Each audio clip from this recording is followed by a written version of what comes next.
Hi అండి, welcome to my channel మా రుచులు మీ ఇంట్లో. ఈరోజు నేను మీకు క్రిస్పీగా రెస్టారెంట్ స్టైల్లో ఫిష్ ఫ్రైని ఎలా తయారు చేసుకోవాలో ఈజీగా చేసి చూపిస్తున్నానండి. మీరు కూడా ట్రై చేసి ఈజీగా ఇంట్లో చేసుకొని టేస్ట్ చేయండి. ఫిష్ ఫ్రై చేసుకోవడానికి చేప ముక్కల్ని సన్నగా కోయించి పెట్టుకున్నానండి. ఫిష్ ఫ్రైకి ఎప్పుడైనా ముక్కలు సన్నగా ఉంటేనే బాగా క్రంచీగా ఫ్రై అవుతాయి, లోపల ముక్క కూడా బాగా వేగుతుంది. ఫిష్ ఫ్రై చేసుకోవడానికి నేను మసాలాలు దీంట్లో కలుపుకొని పక్కన పెట్టుకుందాం. ఇప్పుడు మసాలాలు ఏమేమి కలుపుకోవాలో నేను మీకు చూపిస్తున్నానండి. కారం, తగినంత సాల్టు, కొంచెం పసుపు,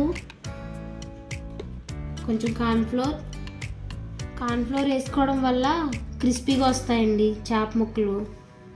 ginger garlic paste, chicken masala పొడి. నేను చికెన్ మసాలా పొడి చికెన్ మసాలా పొడి వేసుకున్నానండి. మీకు నచ్చినట్టు వేసుకుంటే ఇంట్లో గరం మసాలా పొడి వేసుకోవచ్చు, లేదా బయట మసాలా పొడి కూడా వేసుకోవచ్చు. కొంచెం నిమ్మరసం వేసుకోవడం వల్ల ముక్క విడిపోకుండా ఉంటుందండి. ఇప్పుడు దీన్ని ముక్కకు పట్టేలాగా కలుపుకోవాలి. ఇలా బాగా ఫిష్ ముక్కలు పట్టేలా కలుపుకోవాలండి. కలుపుకొని ఇది కొంతసేపు పక్కన పెట్టుకుని ఉంచుకుంటే ముక్కకు ఉప్పు, కారం, పులుపు బాగా పడుతుందండి. చూసారు కదా ఎంత సన్నగా ఉన్నాయో ఫిష్ ముక్కలు. ఓకేనండి, దీన్ని నేను కలిపేసుకున్నా. దీన్ని కొంతసేపు వరకు పక్కన పెట్టుకుంటున్నా. ఉప్పు, కారం, పసుపు, మసాలాలు కలిపి పెట్టుకున్నాను కదండి ఫిష్ ముక్కల్ని. ఇప్పుడు ఇవి 20-30 మినిట్స్ మీరు కూడా ఇలా కలిపి పెట్టుకుంటే ముక్కకి బాగా పడుతుందండి. అవి క్రంచీగా ఫ్రై అయ్యి చాలా టేస్ట్ ఉంటాయి. ఇప్పుడు ఈ ముక్కలను నేను డీప్ ఫ్రై చేస్తున్నాను. స్టవ్ మీద నేను బౌల్ పెట్టుకొని దాంట్లో ఆయిల్ పోసుకుంటున్నానండి. డీప్ ఫ్రైకి ఎక్కువ ఆయిలే పడుతుంది.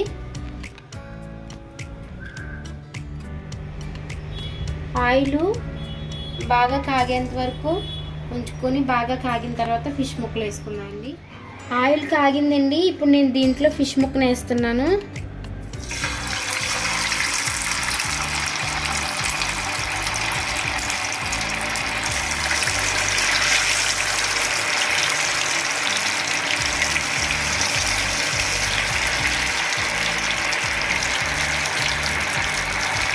ఇది కొంచెం వేగేంత వరకు తిప్పొద్దు. కొంచెం కింద సైడ్ వేగిన తర్వాత అప్పుడు తిప్పితే విడిపోకుండా ఉంటుందండి.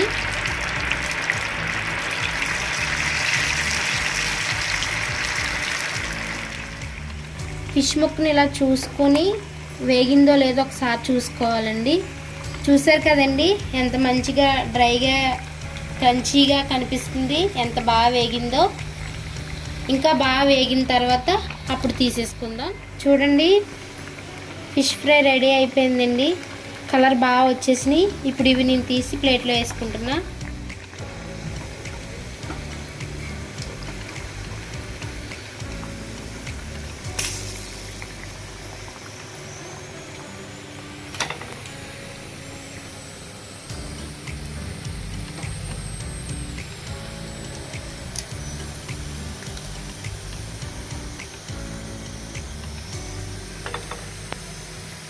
బాగా కలర్ వచ్చినాయండి, చాలా క్రంచీగా కూడా కనిపిస్తున్నాయి. దీనికి కాంబినేషన్లో పప్పుచారు చేసుకొని ఫిష్ ఫ్రై చేసుకుని తింటే చాలా బాగుంటుందండి. పప్పుచారు and side dish fish fry ఉండాలి.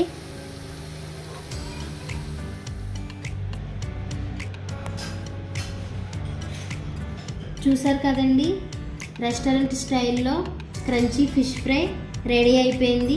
ఈ రెసిపీని మీరు కూడా ట్రై చేయండి, టేస్ట్ చేయండి. ఈ రెసిపీ మీకు నచ్చినట్లయితే లైక్ చేయండి, షేర్ చేయండి. కొత్త వారైతే సబ్స్క్రైబ్ చేసుకోండి, మర్చిపోకండి.